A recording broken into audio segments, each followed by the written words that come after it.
Hello, you wonderful people. So for today's video, I want to talk about some updates to the whole Batwoman situation. Obviously, more recently, if you're unaware, when it comes to the show Batwoman, Ruby Rose had left the role of Kate Kane, aka Batwoman, and obviously, you know, talks at the time were about recasting the character. Well, new news has come up, updating, saying that rather than going a route of recasting, they're actually going to be making it a completely different character. Apparently, from what I was reading, it's going to be a character that doesn't already prior exist in the DC comics. It's going to be a brand new character specifically for the show to pick up the mantle of Batwoman, which obviously it's not that crazy of a thing of different people picking up mantles and stuff like that. Happens all the time.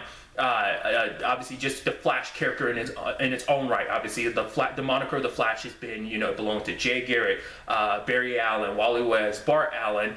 Even using the Arrowverse, for example, many different people have played. Many people have picked up the mantle of Black Canary. So it's not like it's that different, but the difference is because obviously this is just the early stage of this story. Because obviously everything was just set up to follow Kate specifically, so it's like for her to be, you know, because it's basically their way of acknowledging Kate's story. It's not like, oh, we're completely removing it. Everything that Kate went through exists, but someone else is going to take up the mantle instead. So it's a complicated thing because obviously it leaves me conflicted because there's part of me was like, because obviously the way the story was set up, it's Kate's story. So the fact of the matter is for her and not to be her story anymore kind of makes me feel a little weird just because it's a situation of like, you have all these personal connections. Obviously, like all these characters that are already established have this connection to Kate. So, you know, whether it be her complicated relationship with Sophie and Julia,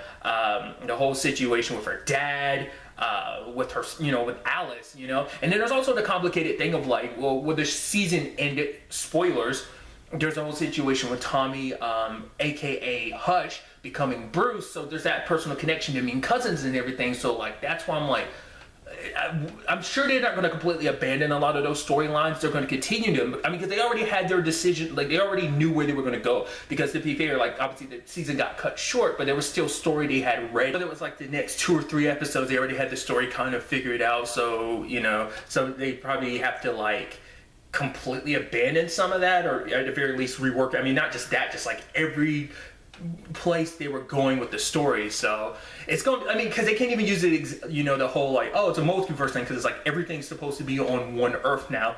I mean, granted, there's exceptions to that whole situation, but the multiverse hasn't really been reestablished, so it's not like they can even necessarily use that, you know. So I don't know. I'm curious to see how they'll handle that. Like I said, from the very beginning, I said I was bummed to see Ruby Rose leave the role. And I still stand by that. And once again, I respect the decision of like, hey, we don't want to kind of, you know, discount everything Ruby did for this character by just like the quotes that was used was kind of like we could have gone down a soap opera route, you know, kind of not really acknowledging of like, oh, it's a different actor, you know. But you know, so rather than going down that and, you know, being able to pay respect to what Ruby Rose brought to the character, they're just going to go down this different route. So like I said, it makes me feel a little conflicted because I can respect that decision. It just, like I said, for me, it just takes away like some of the relationships that were already kind of established. Like I said, it still exists in the continuity. Everything Kate has done that. Because some of the quotes I was reading, it's basically kind of like someone who was inspired by Batwoman becomes the new Batwoman, which is interesting because in the earlier comics, at least, you know, based on what I was reading, like prior to the whole like making Bruce and Kate cousins, that's actually why Batwoman became Batwoman, because she was inspired by Batman. So I think that's kind of almost like paying a little bit of homage to that older origins of the character, I think. So I think that's kind of what they're playing. Either way, like I'm still interested to see what they do. Like I said, like I'm excited to see what direction they take, because obviously they also said it themselves, like they're not making a character like, oh, this character isn't Kate Kanan. It's not like, oh, they're going to be a completely different personality and everything. But it just makes me feel a little conflicted in a regard. But I think it's such an interesting, unique situation, because obviously we've had plenty of examples of like recasting and stuff like that in shows and stuff like that. A great example would be the whole like Terrence Howard, Don Cheadle situation in Iron Man. Because like I forget that from time to time until like the whole conversation of like, oh, an actor being replaced or recast. It's like, it's only when that conversation come up then I go, right, it was Terrence Howard in the first movie who played Rhodey, aka War Machine. He wasn't even War Machine at the time, you know. Another example, and this is like a very like drama, complicated field situation, would be the whole Lethal Weapon situation with the TV show. If you're unaware, issues on set.